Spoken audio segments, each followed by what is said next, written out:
Welcome back to another episode of Marauder News. I'm Delaney Day. And I'm Natalia Kuzmanovic, and we are your anchors for this week's show. We have just a few announcements before we dive into the show. First off, CCC's annual Thanksgiving food drive that benefits St. Vincent de Paul begins Monday, November 11th, and it goes through Thursday, November 21st. And a bunch of the classrooms have incentives if a certain class wins, so make sure to support and bring any non-perishables. Now, calling all Marauder artists, CCC has issued a challenge to all current students to submit their creative design for this year's Christmas card. The winner receives $100, and their design gets printed onto the cards that are distributed around the community. Check the school newsletter for more info. Now let's check out the weather for this week with our weatherman, Tommy. Welcome to Weather by the Shore with Tommy Shores. This week we will see the highs begin to gradually decrease, showing our transition to the winter.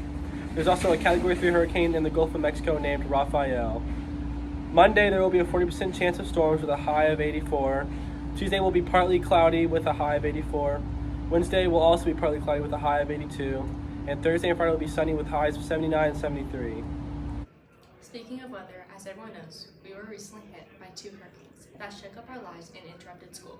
And as much as we loved having days off, the school has a few changes to the semester schedules. The school has decided to keep our Thanksgiving holiday as scheduled, which is November 25th through November 29th. But the semesters have been extended. Here are the new dates.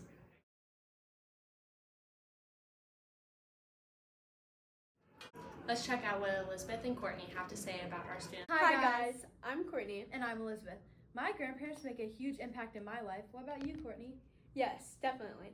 My grandparents mean the world to me. Speaking of which, CCC is honoring Grandparents' Day really soon. Oh yeah, isn't it November 22nd? Yes, it is. It's here on CCC campus. There's a lunch and mass.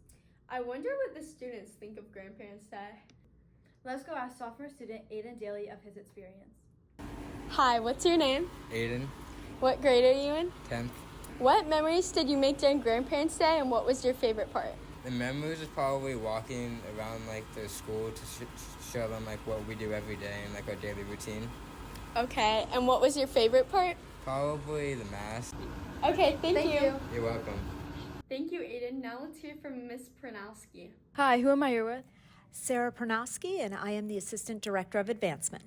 What is Grandparents' Day like from your perspective? Grandparents' Day is a wonderful day where we invite our grandparents on campus to share in a mass, and then afterwards we have a picnic lunch that can either be eaten in the MAC or outside anywhere on the property. And then typically their grandchild will tour them on campus and show them their favorite space. Thank you. Thank you. Thank you, Miss Pranowski. Thank you for listening to this week's segment. Come back for next week's. Wait, remember to save the date, Grandparents' Day, November 22nd. Can't wait to see you there. I wonder what Jimena and McKenna have to say about student activities. Hey, it's Jimena. Hey, it's McKenna. Welcome to Student Activities at CCC. Hey, Jimena, I heard it's your first retreat day. Yes, I'm so excited, but I'm not really sure what it is. Then let's talk about it. Sophomore students from CCC have their retreat day Monday from 7:40 a.m. to 2:05 p.m. On Monday, the day started with the 10th grade students heading to the PAC, accompanied by the senior ministers to begin their retreat day. It was a very fun day that focused on connecting with God and having a deep conversations about Him. In addition to having a special guest talk about their personal experience based on different topics with God. Students also had many snacks such as pizza and donuts. What's your favorite part about retreat day, and why do you think it's helpful for students at CCC? I think the priority that we place on peer ministry, so seeing the seniors and the juniors work hard to give witness talks, to lead small groups. When students are witnessing or ministering to other students, I think the underclassmen, especially the freshmen and sophomores, are more apt to pay attention. So that's why we put such a priority on that, and it's my job to sort of train them up and disciple the peer ministers so they can be as effective as possible. That's it for student activities. See you next There's time. a lot of sports going on here at CCC, most notably our varsity girls state semi-volleyball game. Let's see what Reese and Lexi have to say. Hey Marauder sports fan, it's time to dive into this week's athletic updates. The varsity volleyball team finished off their season just as the girls and boys varsity soccers are kicking off theirs. Next, our swim and golf team recently qualified for regionals with senior Carson Whitehead taking home the district championship for golf. Back to the varsity volleyball. They recently handed out District 14 FACA All-Stars to our seniors, Bella Pereira and Josie Hensley. Also congrats to Kate Henwood, Fallon Webster, Josie Henley, and Maya Tipperwitz for getting the AVCA award. Now the senior spotlight. We have Bella Pereira, Kate Henwood, Soleil Rizzi, Lila Ortiz, Fallon Webster, Kaylee Landon, Maya Tipperwitz, and Josie Hensley. Congrats to the volleyball team for a great season. And good luck, Marauders. See you next week. Let's go to our special segment. Welcome to Miners Weekly Update.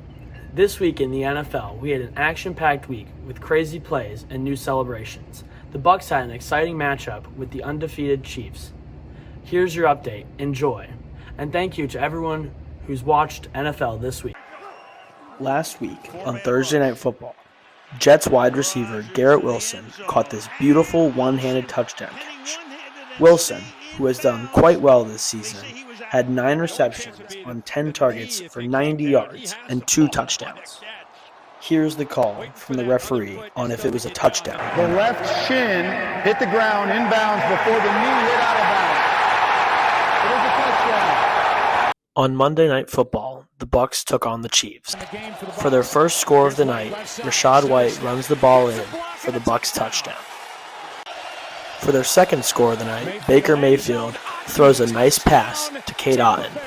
And then with 30 seconds left in regulation, the Bucs score a go-ahead touchdown to force overtime.